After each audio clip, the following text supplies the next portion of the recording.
Hello there. I'm the senior investigator of the ICAC, iSir. Hong Kong is known as a clean society. To uphold our probity culture, let's make it a point to start with our daily lives. You may not know, some terms we come across are related to our fight against corruption. I'm going to share a few of these terms with you now. Firstly, introduction fee. Some money is paid for an introduction of something or someone, but many times a person is not allowed to accept this fee, so think before offering. Ollie, how are things going with you? Very well. Good to hear. Keep working hard. You're new, so look. You must maintain relationships to keep your job. Thank you, boss. I know you look out for me.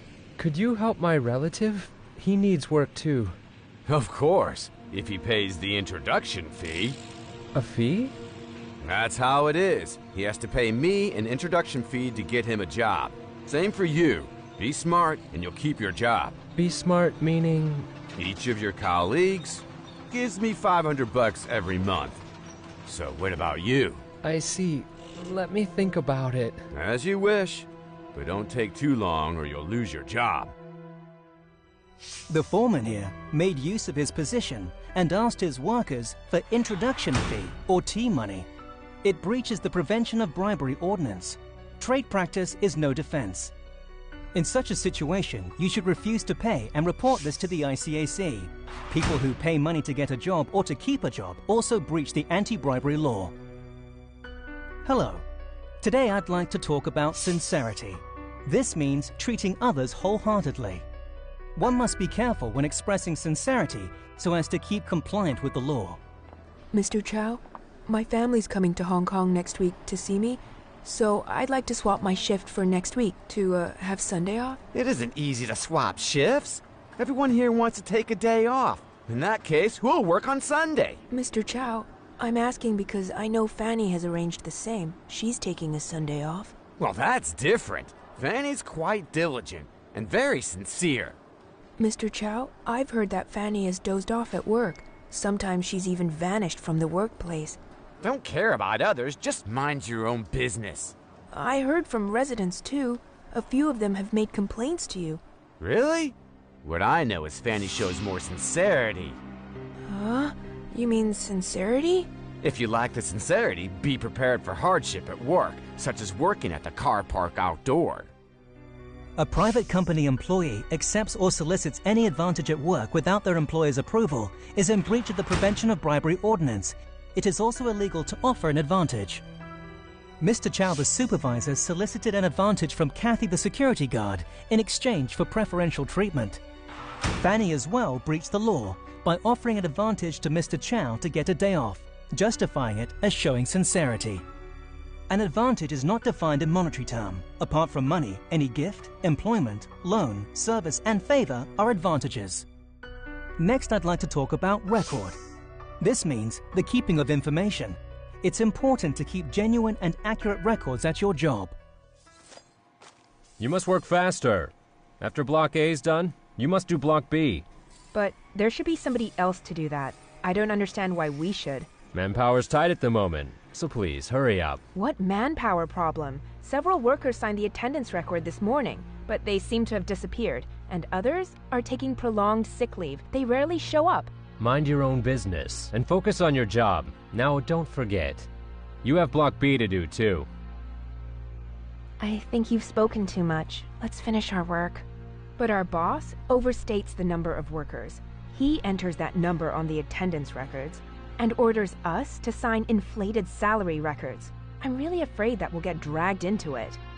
But he's our boss, so we can't do much. Don't talk too much, or you might lose your job. Back to work. The supervisor intended to deceive his employer with false attendance and salary records, breaching the Prevention of Bribery Ordinance. All workers who signed falsified records will be suspected of the intent to deceive.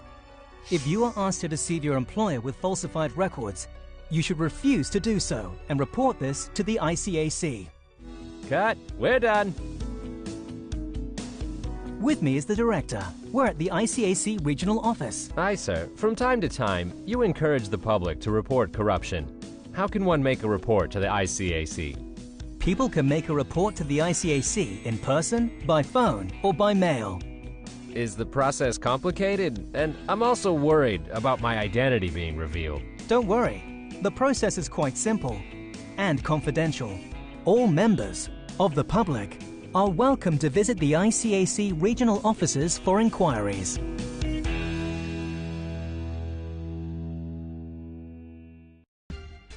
Hello there, I'm the senior investigator of the ICAC, iSir. Hong Kong citizens applying for public services should bear one thing in mind. They should not offer advantages to public servants for preferential treatment. Let me share some terms.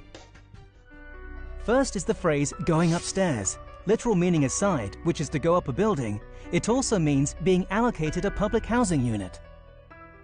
This is good. We got a public housing unit.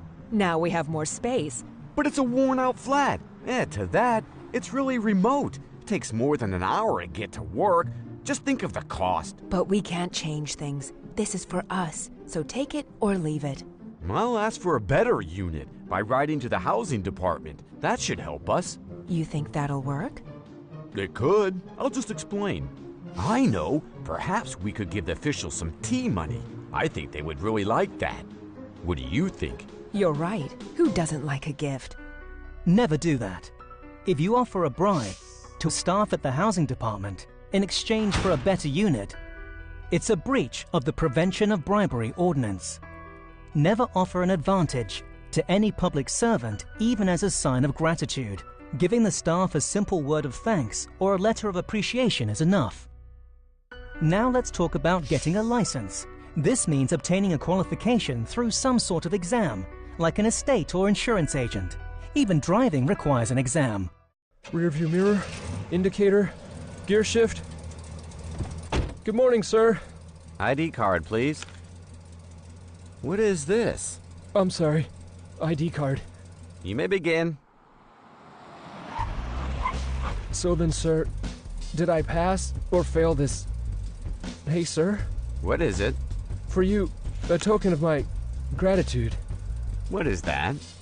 Please, sir, take this packet and let me pass. It is bribery if the candidate offers a red packet to the driving examiner of the transport department to get a pass.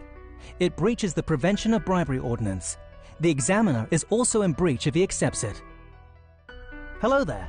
Today I would like to talk about getting a place. Often in Hong Kong, we need to get a place, either for dining, or maybe parking, or school admission for our children. Why didn't you answer the headmistress in the interview? Didn't we practice all this at home? Oh, headmistress. How are you? Headmistress, I'd like to know whether my daughter Macy has a chance of being admitted here. You see, it's her wish to study at this school. Correct, Macy? Please don't worry, Mrs. Lau. We'll contact you as soon as we have the results. Of course, headmistress. But you know how difficult it is to secure a place in this district. If she isn't offered a seat here, she'll have to travel an hour to school in another district. Won't you please help us out? Mrs. Lau, we'll contact you once we have the results. Headmistress, I just bought this designer handbag. I think it suits you better. What do you think? Why don't you give it a try? What? Parents are concerned about their children's school, but they shouldn't bribe school staff for that reason. Mrs. Lau offers the headmistress an advantage for a place at the school, thus breaching the law. Parents should set a good example for their children to be fair and law-abiding. People in Hong Kong often exchange gifts during festivals, but sometimes they can't be given out at will. Let me explain more on offering a gift. Mr. Chow, hello there. Hello, Mrs. Chung. Mr. Chow, for the coming festival, I bought mooncakes. Here's a box for you. Thanks a lot, but keep it for yourself. I bought this especially for you. You've been teaching my son with such patience. Thanks to you, he's shown great improvement at school. Thank you very much. There's no need to give me such a gift. It's all part of my job. Plus, the school's policy prohibits us from receiving gifts from parents. No need to worry. I won't tell anybody. Huh? If Mrs. Chung offers a gift to Mr. Chow in exchange for preferential treatment for her son, it's bribery. Even if it is meant as an appreciation, parents must first check the school's policy, as some schools prohibit staff from accepting gifts from parents. By now, I believe all of you know how to uphold the culture of probity in daily life. Remember, one should not offer any advantage in exchange for preferential treatment, neither for public services nor for business with private companies, such as opening a bank account. If you come across corruption, report it to the ICAC. You are welcome to visit the ICAC regional offices for inquiries.